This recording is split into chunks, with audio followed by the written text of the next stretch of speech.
Well, it's that time of year again, time to get ready for plow day. And I think this is actually going to be the only machine that I bring. The little orange diesel still needs a head gasket from last year, and haven't really touched it a whole lot since then. But more importantly, the green truck, I haven't made it a priority. And it also is partially due to James having an open seat for the ride down and some open room on his trailer. And for those reasons, among others, I think I'm just going to bring the one machine. I think the fact that this has been sitting for so long has kind of motivated me to spend some time and money working on it. So I got a number of things that I want to do. The lower pins on this thing are janky. They're just bolts. So I got some proper pins for that. Some new hardware in general.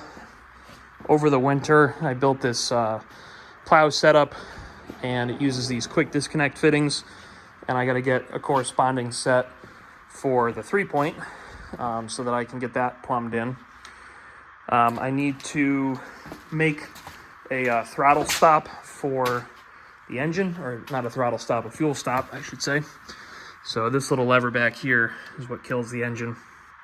And let's see if I can rig up some sort of rod up to over here so that I can shut it down from the seat. I need to put a proper seat back on it. I got this shitty Vevor one from my buddy's dad, so I might see if that's any good.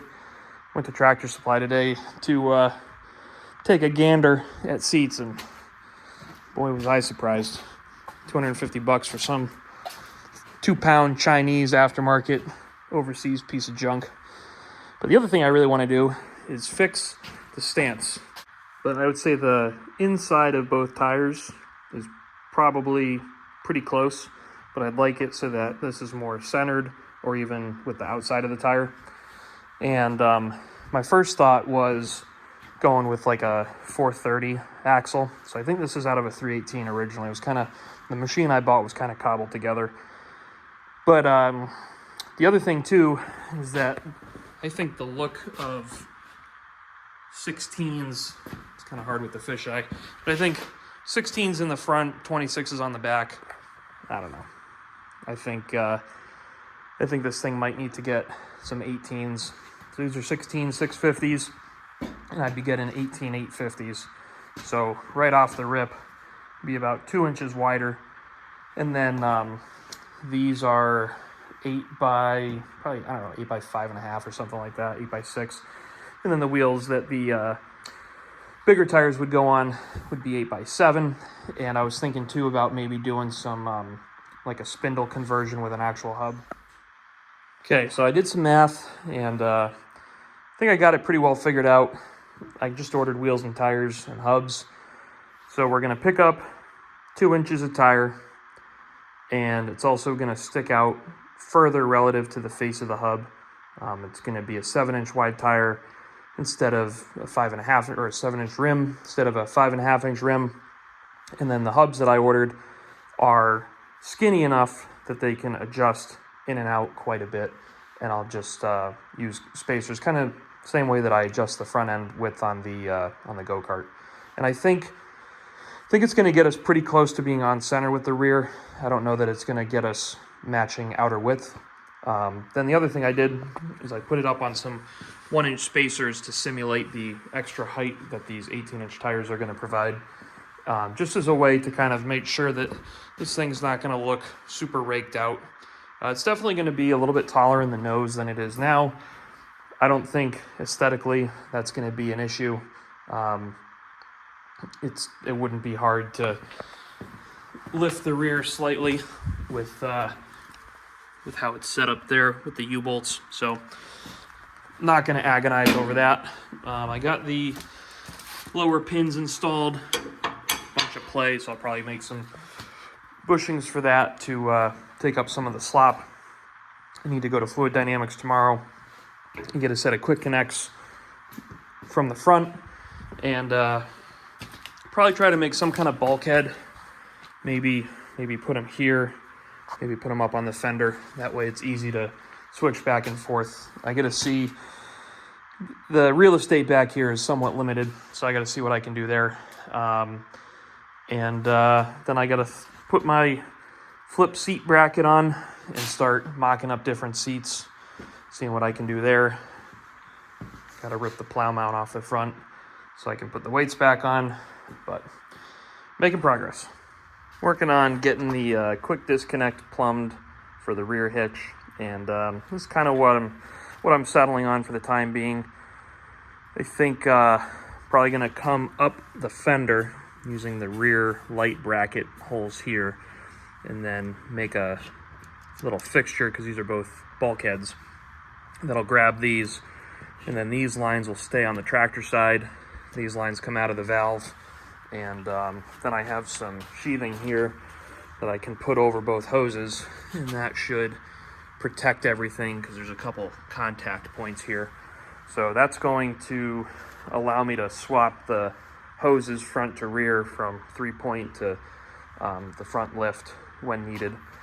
Something that was kind of neat is that my quick disconnect setup for the plow actually worked mint. So this whole thing just slides over top of this, and then there's 2 3/8 bolts that go in here, and that's the whole plow setup. So that came off in like 10 seconds, which was nice. I got my new front wheels and front tires came in. I'm not sure what I'm going to do here, if I'm going to try to paint these wheels or if I'm going to run hubcaps or what, but I'm going to get them mounted up here shortly, and the hubs are a couple days out.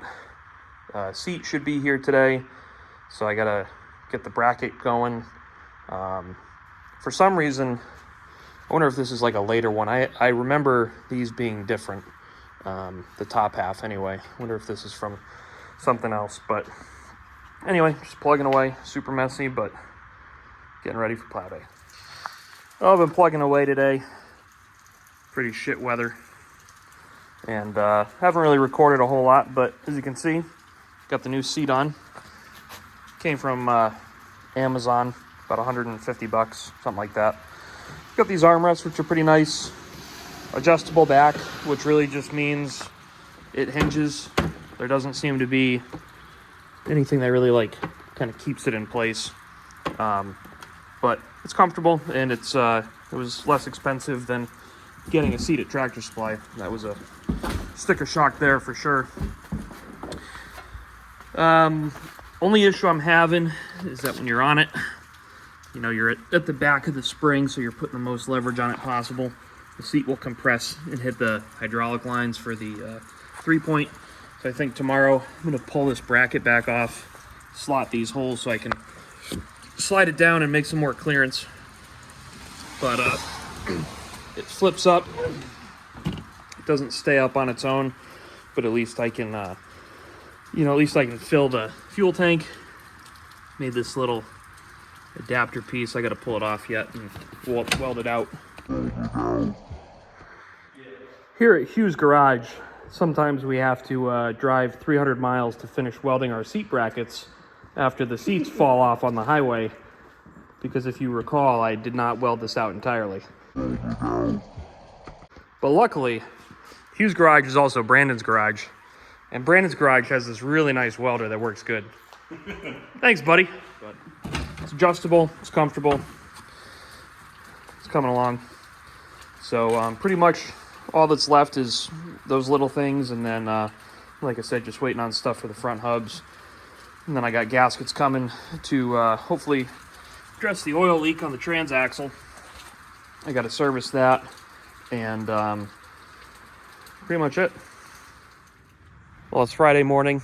As you can see here in Connecticut, we got a little bit of snow last night. Usually, seems like 2017 when Rory was here, it was snowing. 2024 last year, we plowed in the snow. It's always something.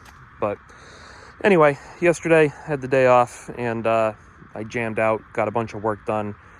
Got my front wheels and tires on, 18 850 by 8. Actually discovered something kind of interesting. So I knew that the parts tractor that I bought to make this thing way back when, I knew that it was kind of a amalgamation of a 330 and a 318 and some other things. John Deere guys will know that in the 80s, John Deere switched from a 1-inch 25.4 millimeter spindle over to a metric 25 millimeter spindle.